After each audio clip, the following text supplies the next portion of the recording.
Eh bien, nous avons eu l'occasion de visiter ensemble une partie du musée de zoologie de la ville et de l'université de Nancy, ce musée qui se situe rue Sainte-Catherine. Cette fois-ci, monsieur le professeur Condé, nous abordons des animaux tout à fait différents. Il s'agit des oiseaux, des reptiles, des poissons et des batraciens. Alors, si vous le voulez, d'abord, les oiseaux. En ce qui concerne les oiseaux, nous avons un collaborateur très précieux, M. Marcard, qui est spécialisé dans l'étude des rapaces, tout particulièrement. Il connaît parfaitement le groupe et je lui donne la parole. Alors, nous abordons tout de suite les rapaces. Monsieur Marcard, les rapaces sont des oiseaux qui ont une très mauvaise réputation, en tout cas. Oui, ils ont une très mauvaise réputation parce qu'ils ont un régime carnivore, ils chassent souvent des proies vivantes et ils entrent en concurrence avec l'homme. Dans cette vitrine, nous voyons d'abord un faucon gerfaut qui était utilisé pour la chasse au Moyen-Âge. Ensuite, nous voyons un rapace minuscule de la taille d'un moineau, un fauconnet. À côté de lui se trouve un rapace énorme, un vautour, qui a la taille d'un dindon.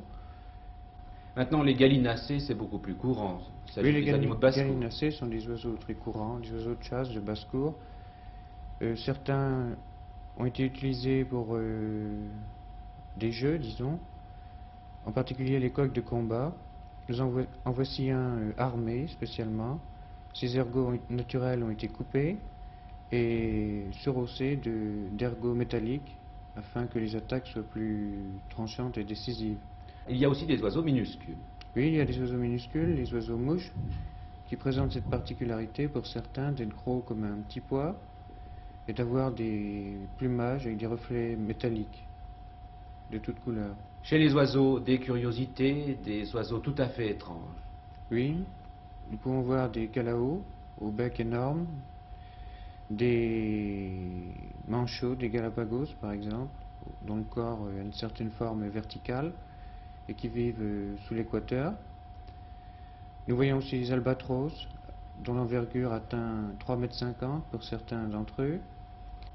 Monsieur le professeur Condé, nous allons quitter les oiseaux et nous arrivons chez les reptiles, c'est un tout autre monde. D'abord les tortues, c'est assez sympathique d'ailleurs. Les tortues sont très sympathiques, vous avez les tortues de mer qui ont été chassées d'une façon considérable pour les obliger en écailles, ceci avant l'invention des plastiques en particulier.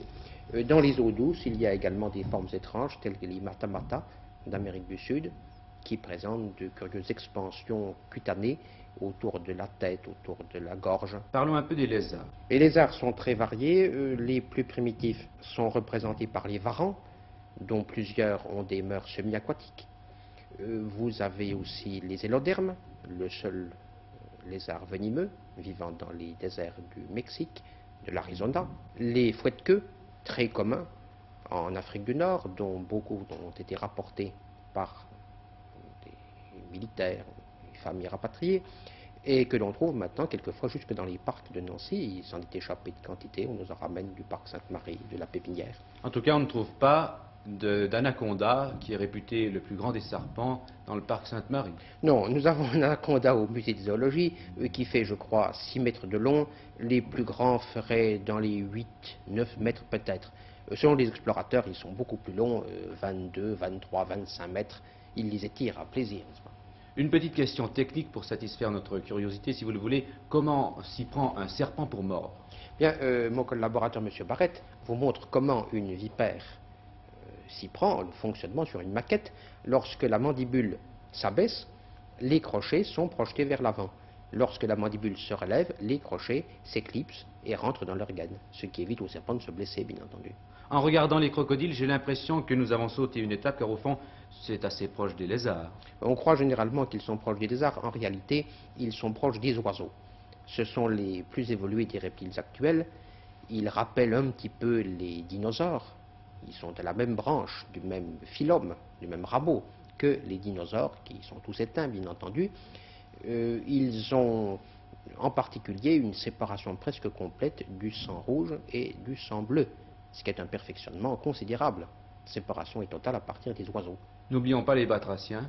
Les batraciens représentés par les grenouilles, les crapauds et aussi les salamandres, qui s'échelonnent de quelques centimètres à 1,20 m dans le cas de la grande salamandre du Japon. Et cela nous mène aux poissons qui sont soit naturalisés, soit vivants dans votre musée. C'est un monde immense qui est étudié au laboratoire et au musée de zoologie sous forme de spécimens vivants, bien entendu, et aussi de spécimens naturalisés. Parmi ceux-ci, vous pouvez voir un requin marteau, chez lequel les yeux sont situés à l'extrémité de deux expansions latérales de la tête. Vous voyez les mâchoires de requin qui sont très impressionnantes, mais qui mangent plutôt des poissons et du petit gibier que des hommes et des mammifères. D'ailleurs, l'homme n'a rien à faire dans la mer. Il n'y a aucune raison d'entrer en concurrence avec un requin. Ça n'est pas du tout son milieu, ça n'est pas du tout son biotope. Vous voyez aussi divers squelettes, un squelette de turbo, Que l'on préférerait dans son assiette et bien en entendu. position horizontale et non pas verticale comme on l'a représenté au musée. On l'a naturalisé ici. Vous avez encore des formes curieuses telles ces tétrodons qui se gonflent d'air et que l'on utilise pour fabriquer des lanternes japonaises, que les aquariophiles ont quelquefois aussi dans leurs aquariums. D'autres poissons munis d'un bec, les poissons perroquets. Il est évident que nous ne pouvons absolument pas voir tout ce que possède votre musée, mais donnez-nous s'il vous plaît le moyen de le visiter, ce musée, c'est-à-dire où se trouve-t-il exactement et quand peut-on le visiter? Notre musée est situé rue Sainte-Catherine, 30 rue Sainte-Catherine, à proximité de la place Stanislas à Nancy, tout près du jardin botanique, en face de la cité administrative et de la caserne Thierry ou caserne Sainte-Catherine. Il est ouvert les jeudis et dimanches après-midi.